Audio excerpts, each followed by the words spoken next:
Gloria a Dios. Pasamos con nuestro texto de hoy, en la que hablamos el principio de la sana doctrina y sobre la encarnación de Cristo. Compartamos un texto en el libro de los Hebreos, la carta a los Hebreos, en el capítulo 1. Capítulo 1, la carta a los Hebreos, el versículo 5, tenemos la palabra en el nombre de Jesús. Amén. Porque ¿a cuál de los ángeles dijo Dios jamás: mi hijo eres tú, yo te he engendrado hoy? Y otra vez, yo seré a él padre y él me será mi hijo. Y otra vez, cuando introduce al primogénito en el mundo, dice: adórenle todos los ángeles de Dios. Ciertamente, de los ángeles dice: el que hace a sus ángeles espíritu y a sus ministros llama de fuego. Mas del Hijo dice: tu trono, oh Dios, por los siglos del siglo. Centro de equidad es el centro de tu reino. Has amado la justicia y aborrecido la maldad, por lo cual te ungió Dios, el Dios tuyo, con óleo de alegría más que a tus compañeros. Pues ¿a cuál de los ángeles dijo Dios jamás: siéntate a mi diestra hasta que ponga a tus enemigos por estrado de tus pies? Amén, muy amable. Pueden sentarse, gracias.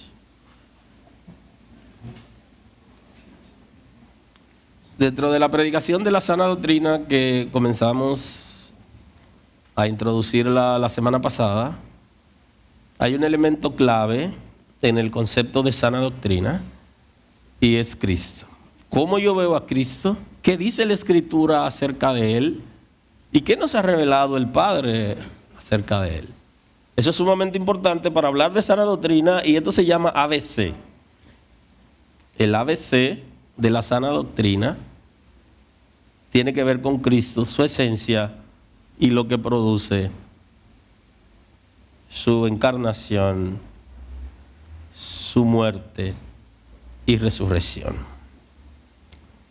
Yo sé que estos días la gente está como con ánimos encontrados porque la iglesia tiene ligera confusión acerca de cómo celebrar el natalicio de Cristo.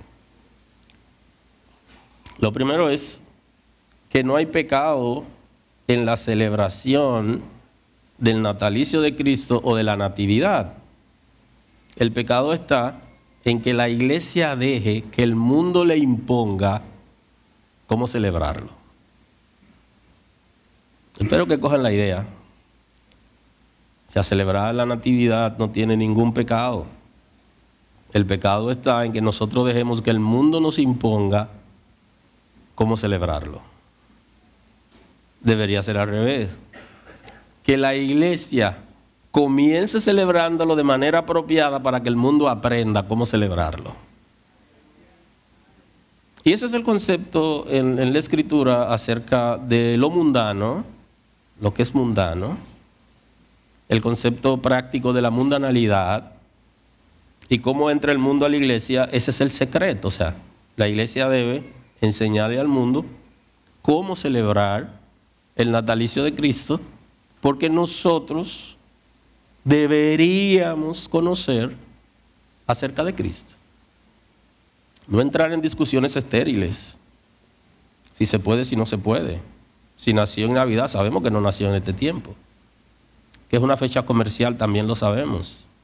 Pero deberíamos enseñarle a la gente cómo se celebra el natalicio de Cristo.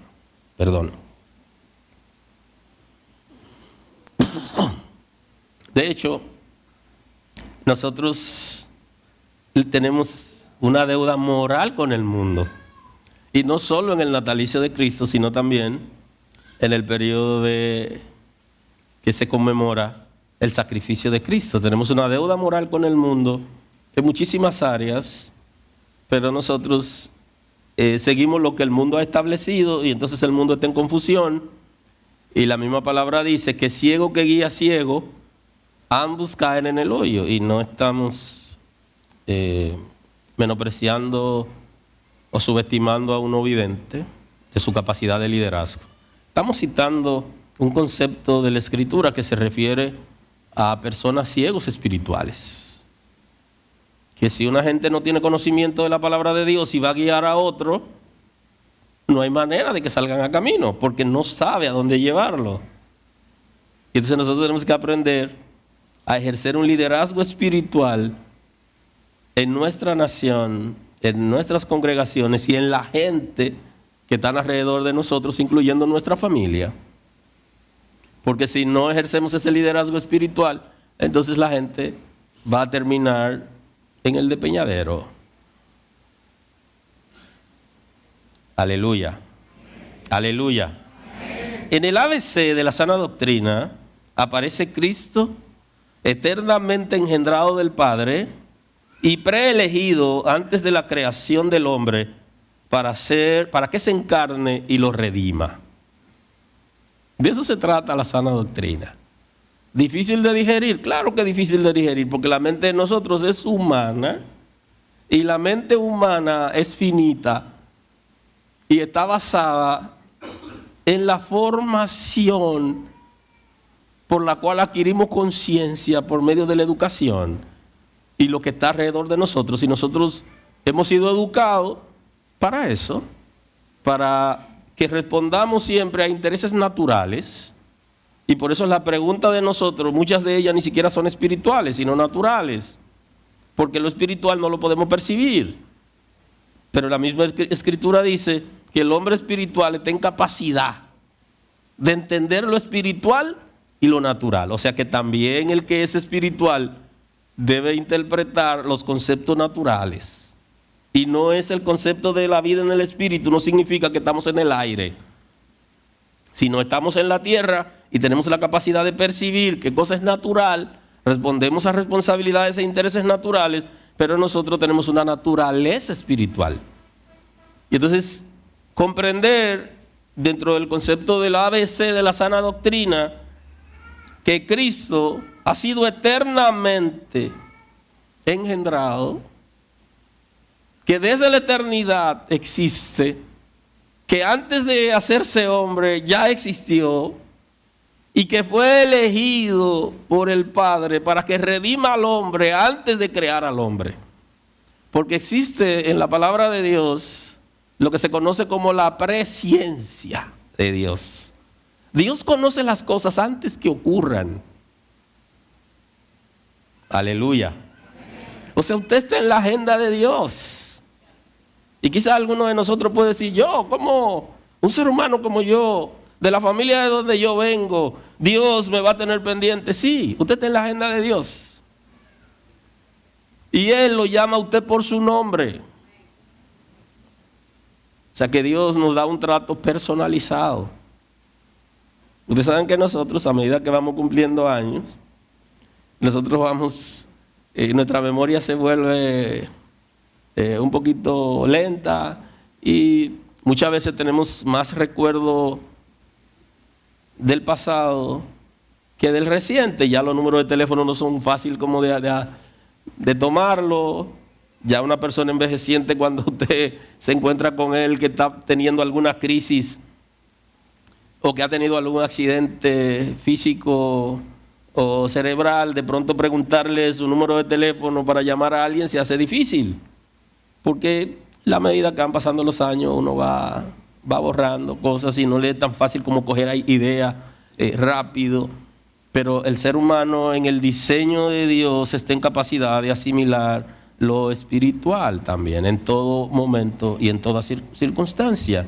Dios en su preelección, Él sabía que el ser humano iba a pecar. Aleluya. Dios sabía que el ser humano iba a pecar antes de crearlo, porque en su presencia Él lo sabe todo. Y entonces Él eligió a Cristo antes de la creación del hombre como respuesta al pecado que no había creado al hombre ni el hombre había cometido. Pedro hace referencia a ese concepto. Dice Pedro, en su primera carta, en el capítulo 1, el versículo 20, él dice: ya destinado antes de la fundación del mundo, pero manifestado en los postreros tiempos, por amor de vosotros y mediante el cual creéis en Dios, quien les resucitó de los muertos y le ha dado gloria, para que vuestra fe y esperanza sean en Dios. Ya destinado desde antes de la fundación del mundo. Eso dice la Escritura. Y nosotros tenemos fe, y dentro de la fe está que creemos en la revelación de la Escritura de que vino de Dios. De manera que la misma Escritura está hablando que en la presciencia de Dios, ya Dios sabía que el hombre iba a pecar desde antes de crearlo y tenía la respuesta. Y esa respuesta es Cristo. ¿Cómo usted puede deducir conceptos que en la Sagrada Escritura, por ejemplo, en la Escritura hay muchas cosas que no la revela? Pero dentro del texto sagrado, de lo que Él ha revelado, está lo suficiente para nosotros ser salvos, para agradar a Dios y para apartarnos del pecado, de manera voluntaria y consciente. Y para entender que hay una herencia para nosotros más allá de lo físico y de lo que se ve en el mundo. De manera que usted puede pensar, bueno, si Dios lo conoce todo, y está en todo lugar, con todo su ser al mismo tiempo. Y hay una palabra que utiliza el salmista, y él dice: la palabra no está en mi lengua, y ya tú la sabes. Y ahí viene la ciencia y dice: sí, pero que la palabra no esté en la lengua. Bueno, si está en el cerebro, en el lóbulo frontal, pero lo que nosotros conocemos en términos natural es que el ser humano se le dio el lenguaje como una facultad netamente humana y que tiene capacidad para articular un idioma, es una palabra. Y entonces el salmista está partiendo de ese concepto y está diciendo: la palabra no la hemos pronunciado y ya Dios la sabe. ¿Alguien está aquí hoy? Entonces usted debería conocer a ese Dios que todo lo sabe, que es misericordioso de acuerdo a su comportamiento, porque sabiendo lo que usted está haciendo mal, le da chance para que viva, y que lo redimió en Cristo antes de usted nacer, y que antes de crear a Adán ya Él tenía un plan. Y ese plan es una demostración de amor que dice el texto bíblico. Y en términos prácticos, de tal manera amó Dios al mundo. Es una manifestación de amor. Según las Sagradas Escrituras, el amor se muestra dando. Así que los tacaños, cuando aman, sueltan. Se muestra dando. Es la única manera de presentar el amor. Dice: de tal manera amó Dios al mundo. ¿Cómo nos amó? Oh, que dio a su Hijo. Entonces, ¿de qué manera se demuestra que alguien ama a otra gente? No necesariamente tiene que ser dando recursos económicos, pero se manifiesta dando tiempo, dedicación, dando educación en el caso de los hijos, dando buen trato en el caso de la pareja. O sea, el amor se muestra de alguna manera dando. O sea, no hay manera de que alguien pueda decir que ama si se reserva su amor, se reserva sus recursos y no los suelta. Ve la necesidad de la gente y mira para otro lado. No hay manera. Ese amor es raro, porque el verdadero amor se muestra dando. Entonces el Señor, porque nos ama, ha decidido redimirnos por medio de Cristo, y por eso Cristo se encarna. ¿Qué está celebrando la gente? La gente no sabe. Inclusive los cristianos son capaces de decirle feliz Navidad a un inconverso. Usted le puede decir a un inconverso que Dios lo bendiga, pero cuando usted le dice a un inconverso feliz Navidad, usted le está generando una confusión, porque él cree que es verdad que Cristo nació en su corazón y usted sabe que no ha nacido. No se sabe cuál de los dos está mintiendo.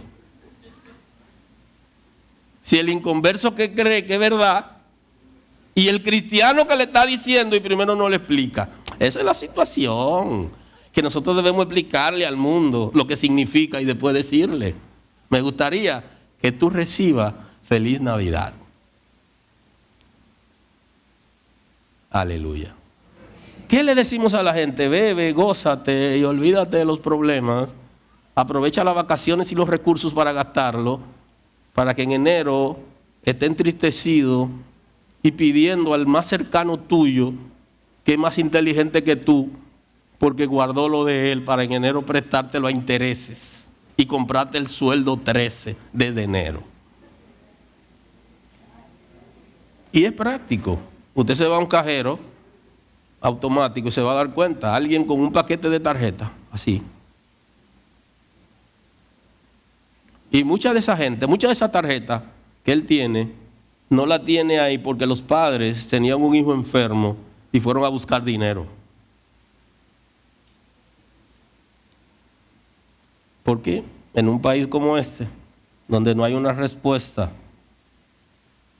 ni desde el Estado como tal, ni de lo que pagaron el seguro, que no tienen respuesta porque ya alguien se lo llevó, es posible que un padre o que una persona enferma tenga que empeñar su tarjeta, porque ya alguien se llevó eso. Eso es posible.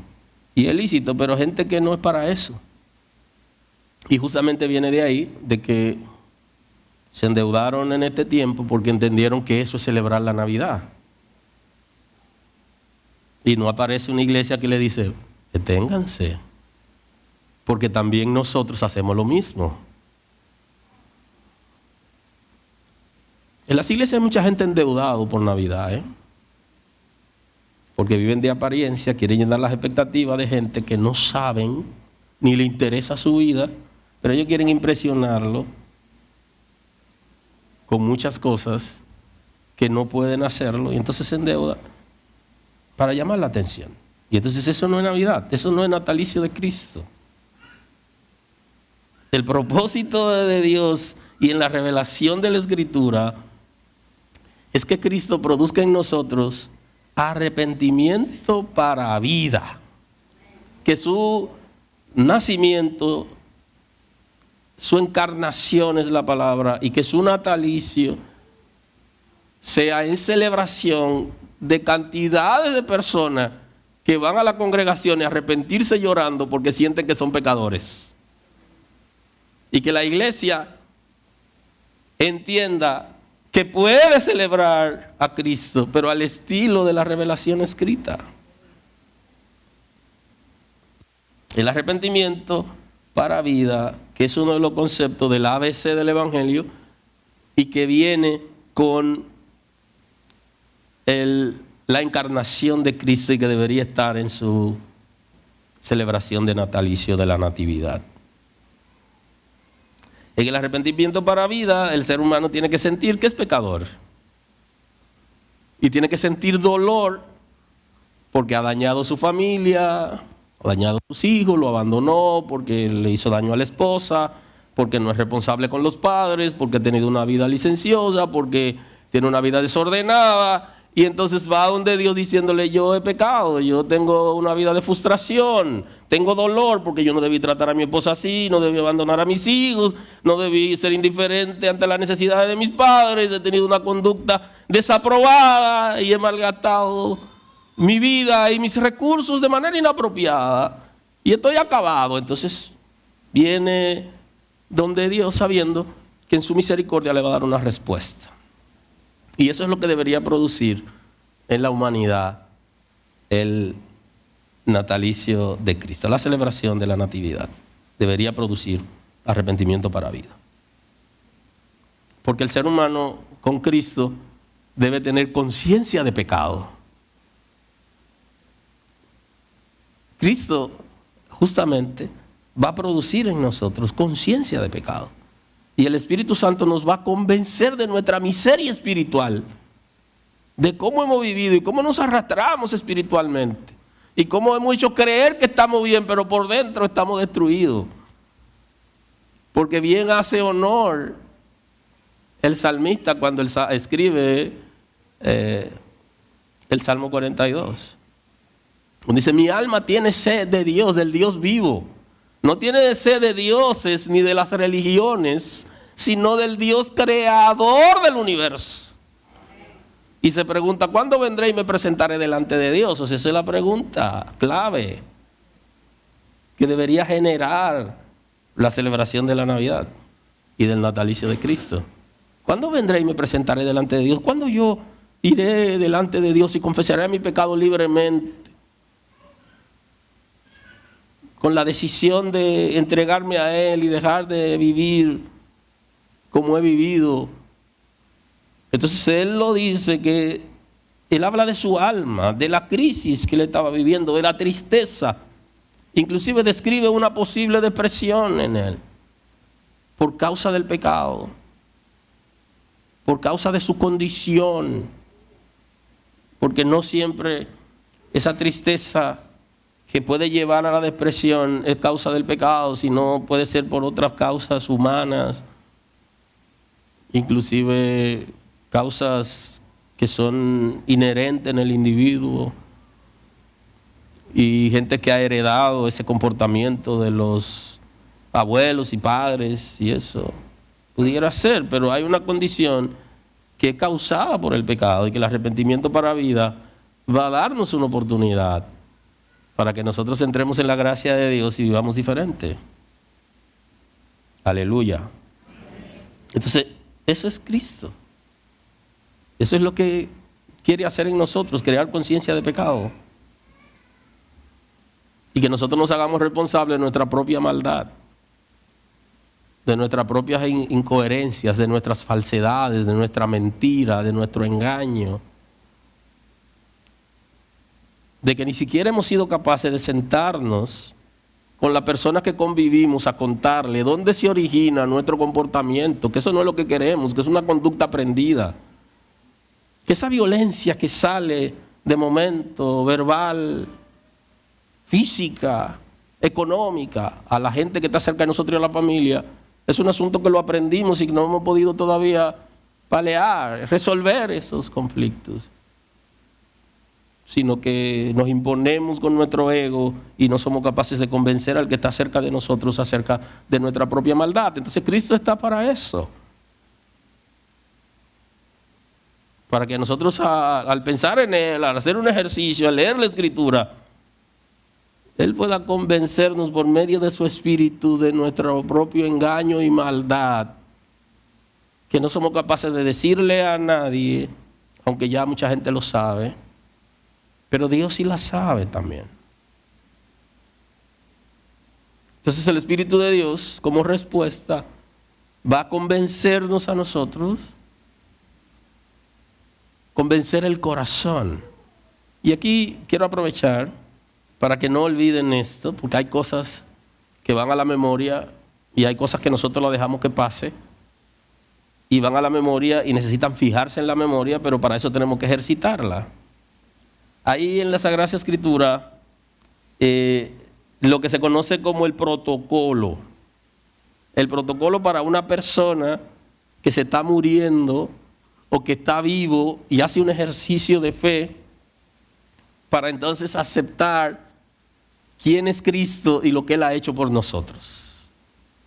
Y ese ejercicio protocolar, el Espíritu de Dios convence desde el corazón. Convence desde nuestros corazones y genera en nosotros una conciencia de pecado. Yo soy pecador, yo lo he hecho mal y como me he estado manejando no es correcto. Entonces, esa conciencia de pecado, ya el ser humano tiene por naturaleza conciencia que se activó cuando Adán pecó y que le dice a los individuos lo que es correcto. Esa conciencia tiene que ser educada. Cuando uno es educado acerca de lo que es correcto y lo que es incorrecto, entonces luego, cuando tiene un comportamiento que responde a uno de sus intereses, ten capacidad de decir, ¿lo hice bien o lo hice mal? Aunque queramos aparentar que lo hicimos bien, dentro de nosotros tú lo hiciste mal. Y entonces esa conciencia de pecado, el Espíritu de Dios va a trabajar en nosotros para que la tengamos y podamos responder al Señor y Salvador Jesucristo, nuestro Redentor. Entonces es necesario, porque la Escritura dice, creyera en el corazón y confesare con tu boca. ¿Qué va a creer en el corazón? aquello que el Espíritu de Dios te ha convencido, porque la misma Escritura dice que genera convicción de pecado, de justicia y de juicio. Entonces nos convence y nosotros creemos en el corazón y luego lo expresamos públicamente.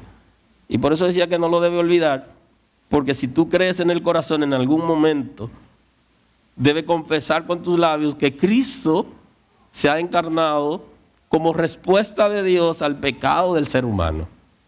Y que por ti mismo no puede alcanzar la gracia de Dios, sino por medio de la redención de Cristo. Entonces tú publicas eso.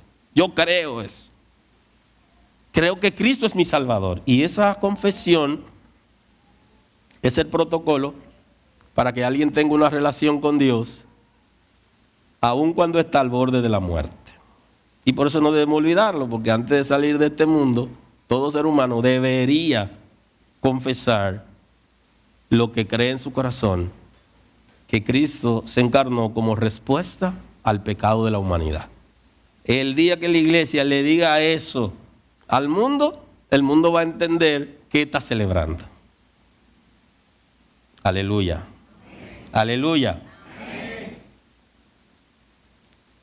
Y entonces luego viene dentro de esa dinámica del ABC de la doctrina de Cristo, lo que conversamos acerca de la conversión mediante la obra de transformación del Espíritu Santo. Entonces hay un trabajo que hace el Espíritu de Dios que tiene que ver con la conversión. Claro, nosotros escuchamos que la gente dice, se convirtió. ¿Se convirtió en quién o en qué? Y viene justamente de un análisis que la gente hace del concepto de conversión. Primero el arrepentimiento para vida y luego viene la conversión, que es donde el Espíritu de Dios va a transformar mi vida para que yo pueda ser hecho hijo de Dios.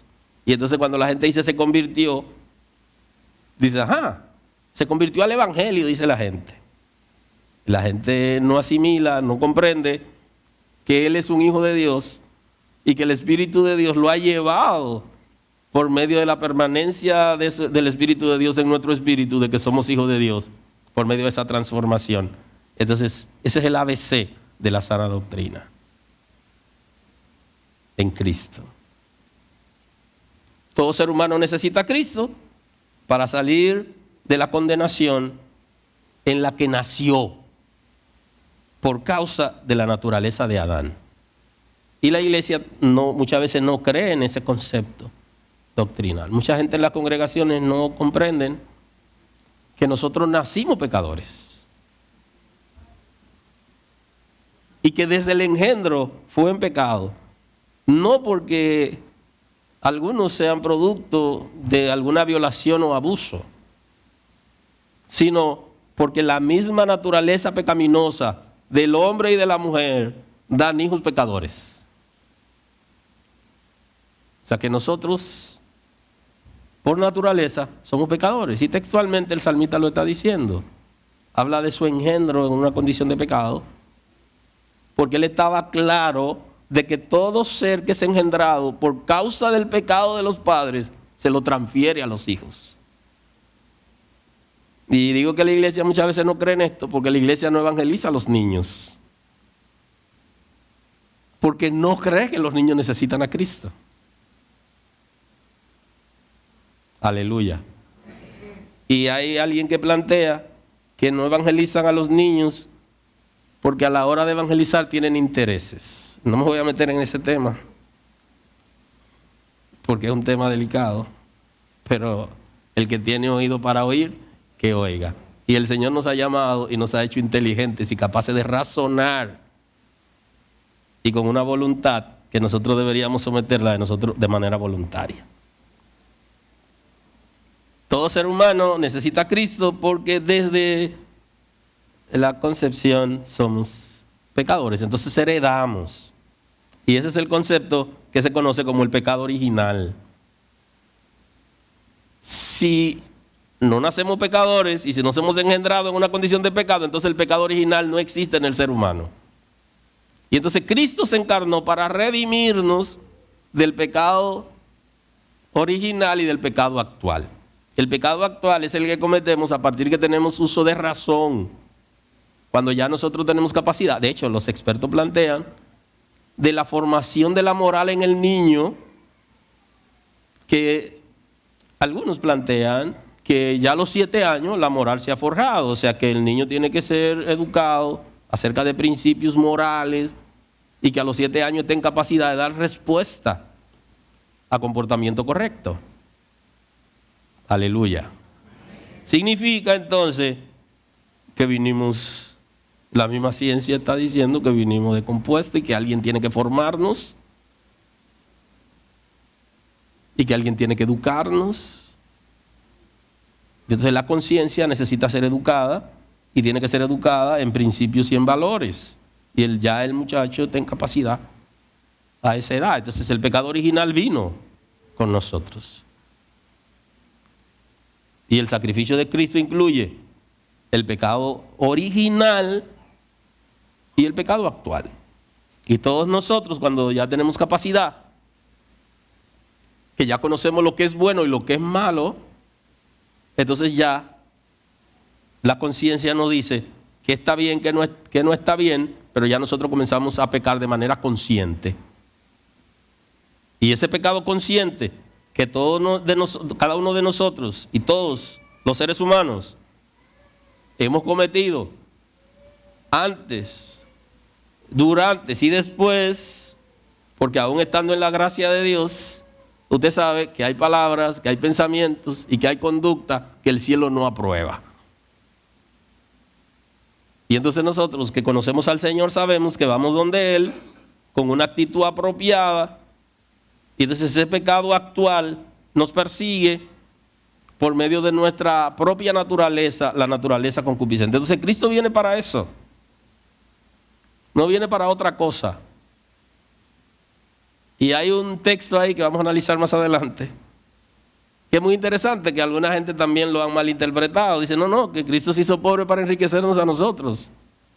Pero tenemos que tomarlo en el contexto apropiado, porque esa riqueza no es necesariamente económica, sino es una riqueza espiritual.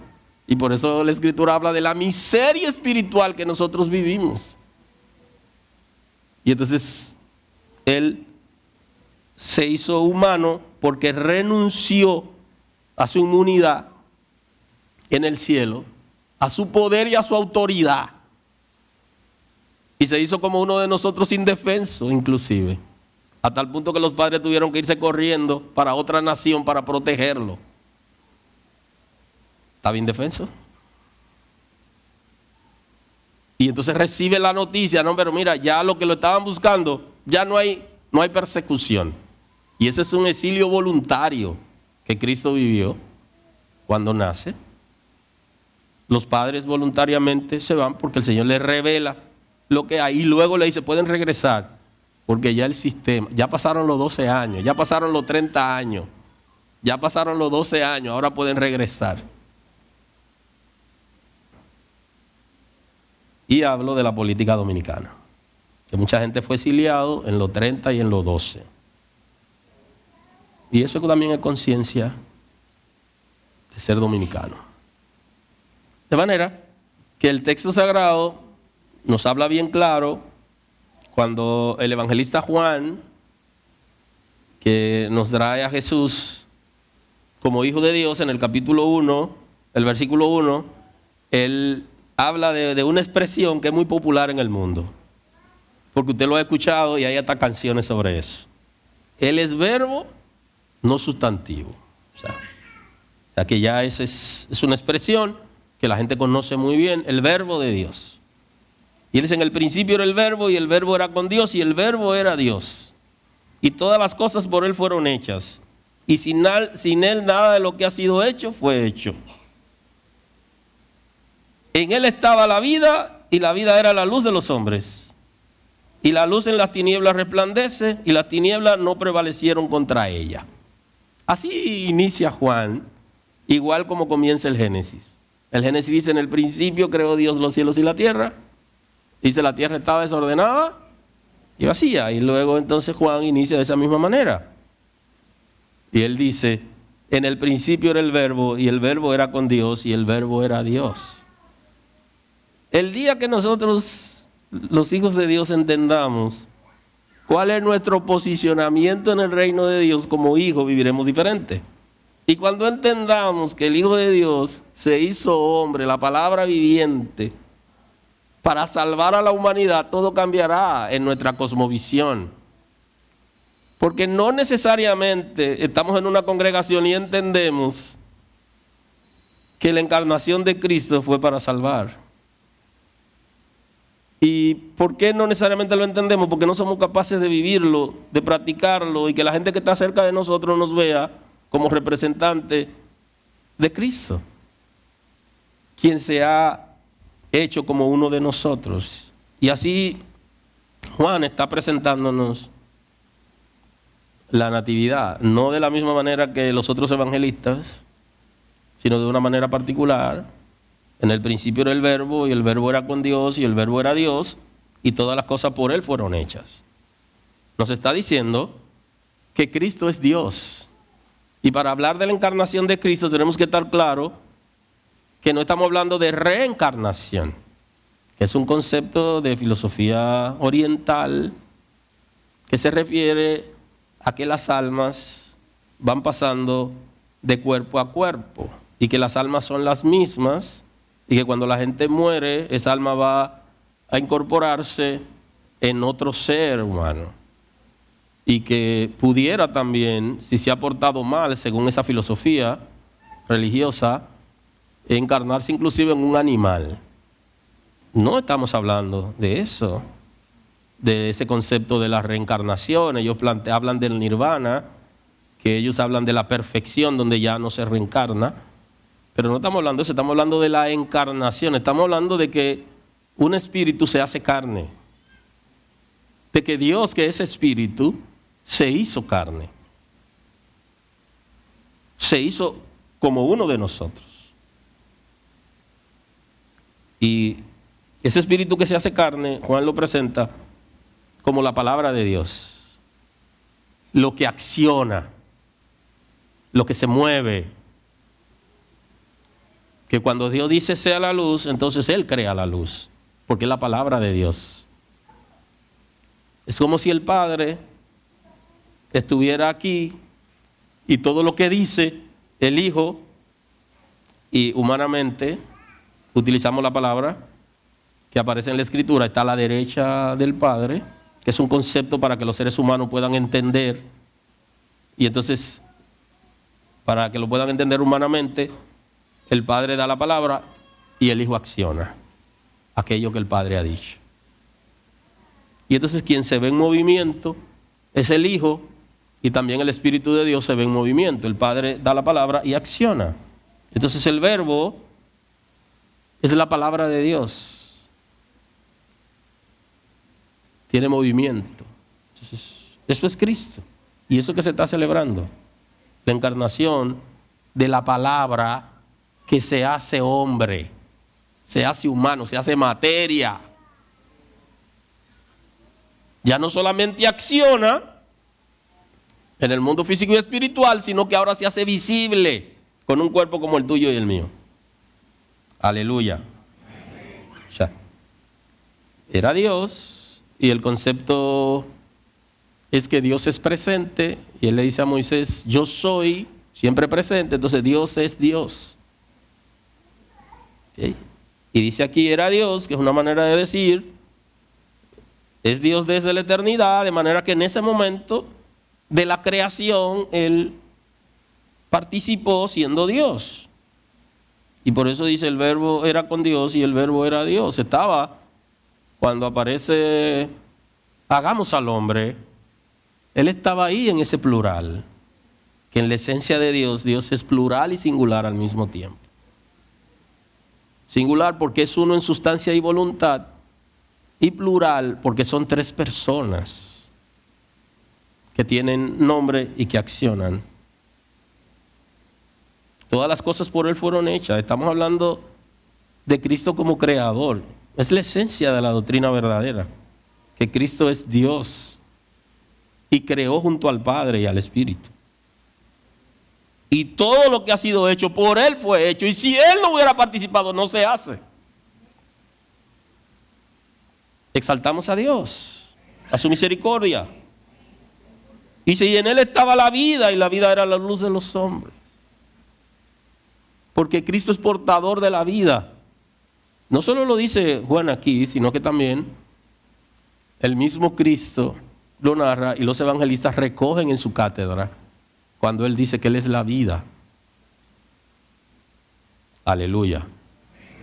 Él dice, yo soy el camino, soy la verdad y la vida. La vida tiene esencia en el mismo Dios porque Él sopló vida en el hombre, creándolo del polvo de la tierra. Nos ha dado vida. Y la vida era la luz de los hombres.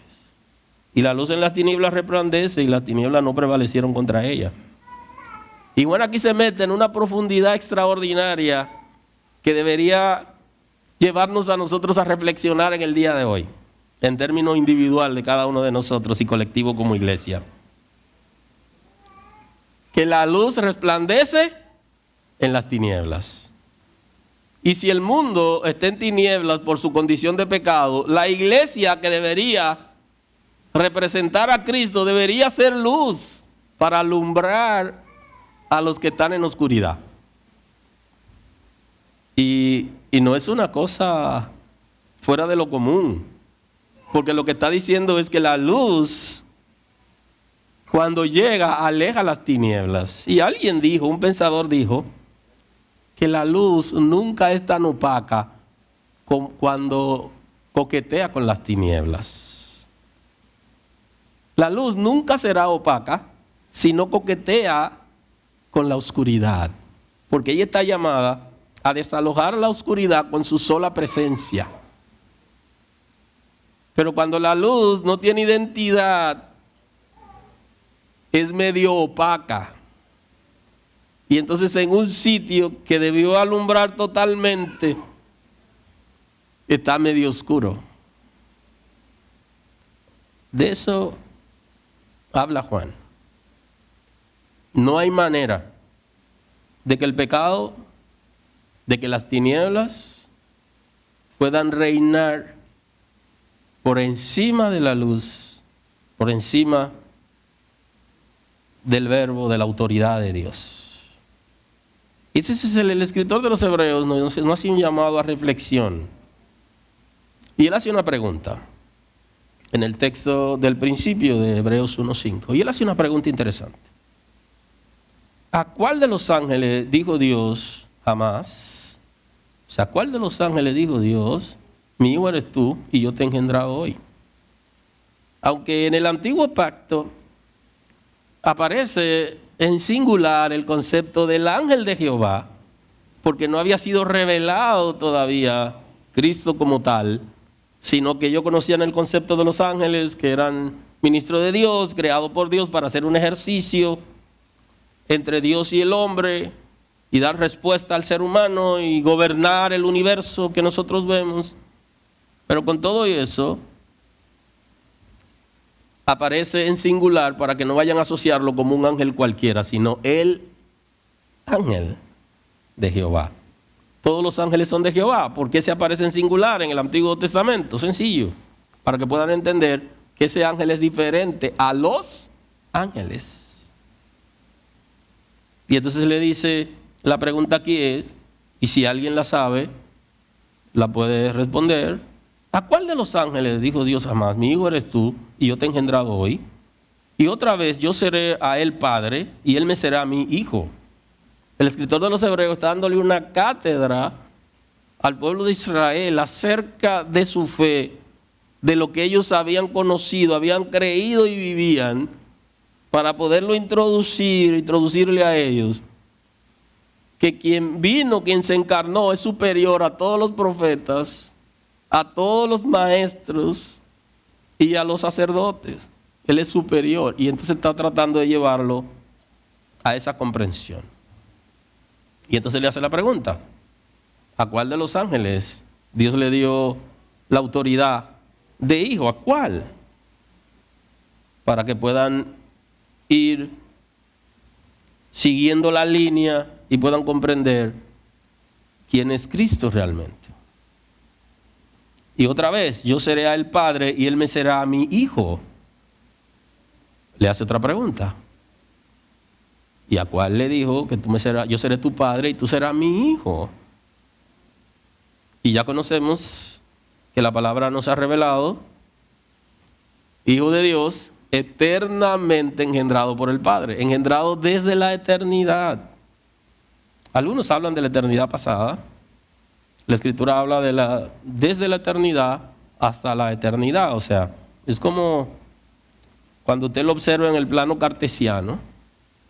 O sea, infinito hacia atrás del cero y hacia la derecha, infinito también. O sea, totalmente comprensible. No tiene principio, no tiene fin. ¿Por qué la mente humana no puede comprender eso? Porque nosotros sí tenemos origen, tenemos principio, tenemos fin. Todo existe a partir de un principio, de un origen. Dios es desde la eternidad. Y Él tiene un plan y un proyecto desde la eternidad. Por eso en la eternidad ya Dios tenía la respuesta de las cosas que aún no habían sido creadas, pero cuando se creen había respuesta para el fallo. Aleluya. Aleluya. Y me será hijo. Y ahí cierra la pregunta. Y otra vez, cuando introduce el primogénito en el mundo, dice, adórenle todos los ángeles de Dios. Y entonces aquí, el escritor de los Hebreos está hablando de un acontecimiento que no ocurrió en la tierra, sino que ocurrió más allá de la tierra, donde el Padre hace una reunión con los ángeles y le dice, he aquí, mi hijo, todo lo creado adórenlo. Aleluya. Esto es una reunión que el escritor de los Hebreos está revelándonos que hubo un momento, una reunión, donde el Señor reunió a todo lo creado y le dijo, adoren al Hijo. Y entonces, por eso la grandeza de la encarnación de Cristo. Porque no se trata de que un ángel se haya hecho humano, de que el mismo Dios, y así lo describe Isaías, cuando habla de que llevó nuestros pecados, dice que fue el mismo Dios, porque Cristo es Dios. El Hijo se hizo como uno de nosotros. Perdóneme. Aleluya. Y entonces está hablando de un acontecimiento extraordinario, introduce el primogénito en el mundo y dice, adórenlo todos los ángeles de Dios. Adórenlo. Mandó a adorar al Hijo, porque el Padre, el Hijo y el Espíritu Santo, una sola sustancia, una sola naturaleza, una sola voluntad, pero tres personas. Y entonces adorar al Hijo es igual que adorar al Padre. Y él dice, adórenlo. Y entonces lo que estamos celebrando es que el Hijo, que es Dios, e Isaías también dice Dios con nosotros, una manera de describirlo, en la encarnación de Cristo, Dios con nosotros. Emmanuel, el concepto que aparece en los evangelios. Dios con nosotros. Entonces, se hace como uno de nosotros, con un propósito definido. Y otra vez cuando introduce el primogénito en el mundo, dice, adórenlo todos los ángeles de Dios. Ciertamente, de los ángeles dice, el que hace a sus ángeles espíritu y a sus ministros llama de fuego. O sea, está describiendo la diferencia entre un ángel y Cristo. Dice que sus ángeles, que son espíritu, y ojo con eso, ese es el texto sagrado, lo describe, los ángeles son espíritu, pero hay una diferencia entre los ángeles y Cristo. Y Él hace a sus ángeles espíritu y a sus ministros portadores de fuego. Y aquí pudiera usted verlo como el concepto de querubines, seres ardientes, pero puede también hacer una extrapolación a los otros ángeles y también a los ministros terrenales que son portadores de fuego. Dios lo determinó así.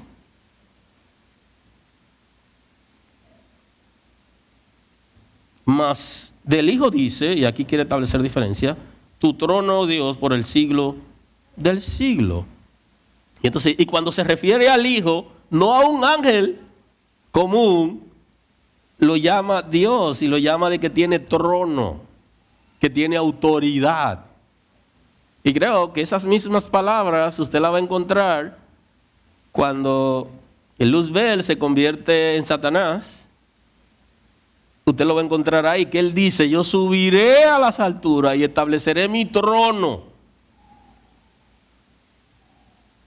Él no dijo, yo tumbaré al Altísimo, porque él sabía que no lo podía tumbar, sino él quiso establecer su trono, porque si Cristo puede ser adorado, él también entendió que debía ser adorado. Y por eso surgen las religiones.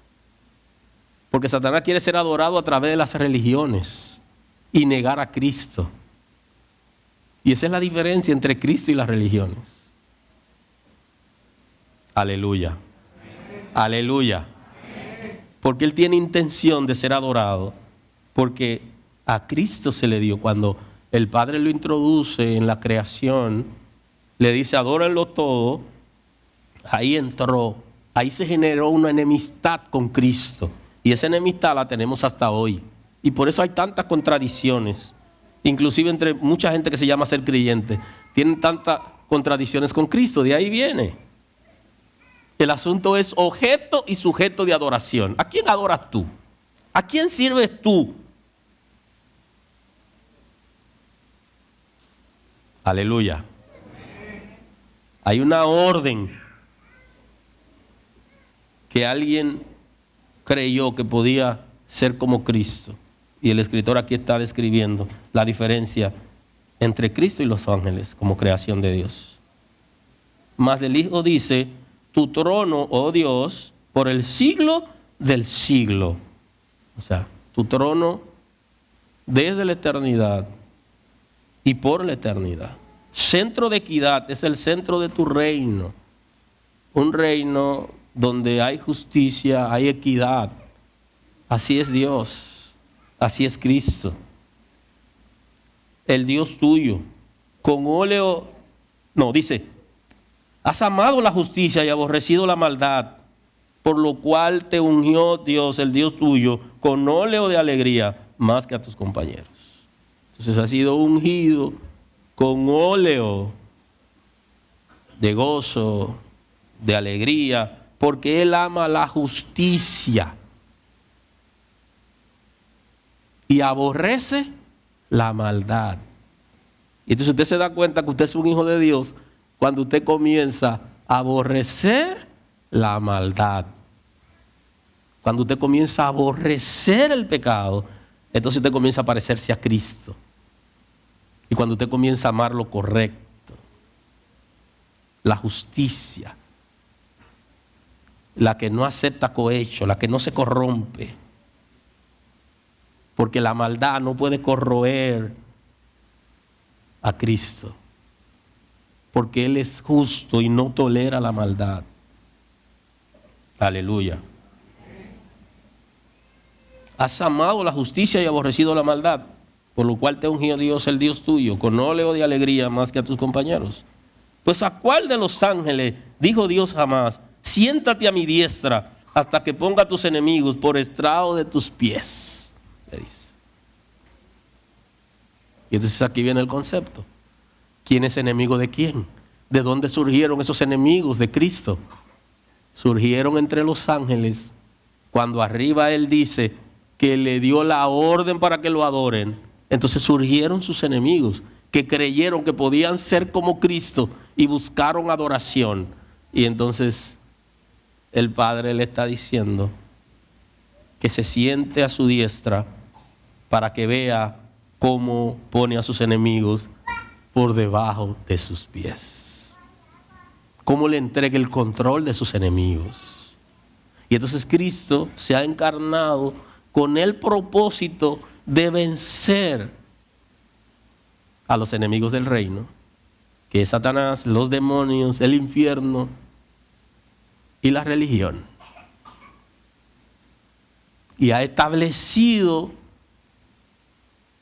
en el mundo la salvación por medio de la redención que obtuvo por su sangre, porque tuvo que encarnarse para poder redimirnos y destruir a nuestros enemigos, que son sus enemigos, y enemigo por ende del ser humano, que el ser humano no ha podido comprender, que se expone, que está expuesto como ser humano a que alguien quiera destruirlo porque es descendiente de Adán. Y entonces por eso que la Escritura habla del postrer Adán, porque él vino a vencer a los enemigos del reino donde Adán fracasó.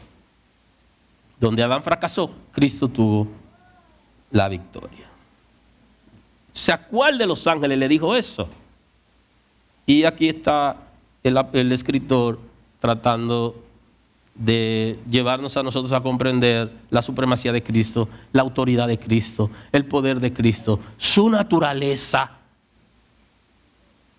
¿Y usted cree que vamos a celebrar la Navidad emborrachándonos y perdiendo el control y accidentándonos y mal administrando nuestros recursos? ¿Y así se va a celebrar el que se haya encarnado Dios para salvarnos? Bendito es el nombre del Señor. Aleluya. Permítanme hoy ser prudente y cerrar, porque hoy tenemos también una fiesta de dedicación de niños.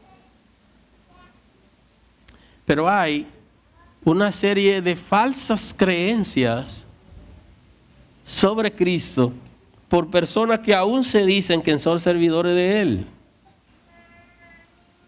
Y una de esas es que Él, plantean, no vino en carne, sino que vino en espíritu. Y como usted sabe, usted no puede atrapar un espíritu. Usted no puede hacerlo, porque no tiene cuerpo material, no está sujeto a materia, tiene un cuerpo pero no material. Y usted como materia solamente puede agarrar lo material. Y hablando de los ángeles que son espíritu, hubo un ángel que se le dio la capacidad para hacerse humano y fue a visitar a Jacob, y por eso Jacob lo atrapó. Y Jacob le dijo: bueno, si a ti te mandaron donde mí, viniste con la mano vacía, tú de aquí no te vas. Yo estoy en una crisis y yo quiero que tú me bendigas. Y si tú no me bendices, no te voy a soltar, porque ese ángel no vino como un ángel transformado en gloria y en espíritu. Así que los espíritus usted no lo puede tocar, porque no están sujetos a leyes físicas. Y usted sí. Pero usted desde el ámbito espiritual, porque usted tiene un espíritu, usted sí puede comprender y ver más allá de lo que está alrededor suyo en términos material. Y entonces lo que plantean es, Él vino en espíritu, que es para contradecir la doctrina de Cristo, porque si vino en espíritu no puede sufrir, no puede ir a la cruz, no lo pueden atrapar. No le va a decir a sus discípulos: ustedes me han abandonado en el mejor momento, mejor dicho, en el momento que más lo necesité, es la palabra. En el momento que más lo necesito, me han abandonado. No le va a decir eso, porque eso es una expresión que tiene que ver con emociones. Y Cristo sí vino en carne. Fue tentado, dice la Escritura. Y lo que son tentados, las tentaciones son en carne. Son la gente que están en carne, que tienen deseo de hacer cosas que son incorrectas. Eso es una tentación que se puede producir internamente por nuestra propia naturaleza o externamente porque el enemigo cree todo un ambiente para generar un problema. Puede ser interna y externamente, cualquiera de las dos. Y entonces Cristo, dice la Escritura, que sufrió, dice que fue tentado. Inclusive la Escritura describe momentos de tentación de Cristo, como el capítulo 4, el capítulo 26 de Mateo. En ambos capítulos del libro del evangelista Mateo, ahí encontramos donde Cristo fue tentado. Y su última tentación ocurrió cuando iba a la cruz, donde le dice: Padre, si es posible, pasa de mí esta copa sin que yo la beba. ¿hay alguna otra manera de que se resuelva esta situación sin que yo sea entregado en manos de los hombres y subir a la cruz? Sin embargo, la respuesta de Dios fue negativa, aunque en la iglesia nos están enseñando que Dios siempre contesta de manera positiva. Eso no es bíblico. Dios también dice que no. Como todo padre le dice que no a sus hijos. Y de hecho, una de las primeras expresiones de los muchachos es no. Pero cuando usted le dice que no, se encogen, ¿no? Y ya usted sabe todo lo que pasa. Y los que tienen hijos saben que hemos vivido enemistad con nuestros hijos porque le dijimos que no. Entonces Dios también dice que no. Aleluya.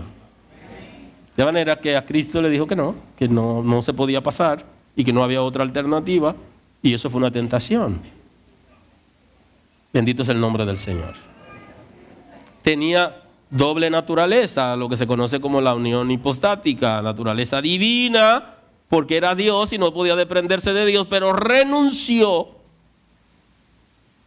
a esa naturaleza, a ese poder y esa autoridad para hacerse como nosotros y someterse a una vida como la de nosotros, indefensa, esperar el tiempo. Se sujetó al tiempo. Dios no está sujeto al tiempo, Él se sujetó al tiempo.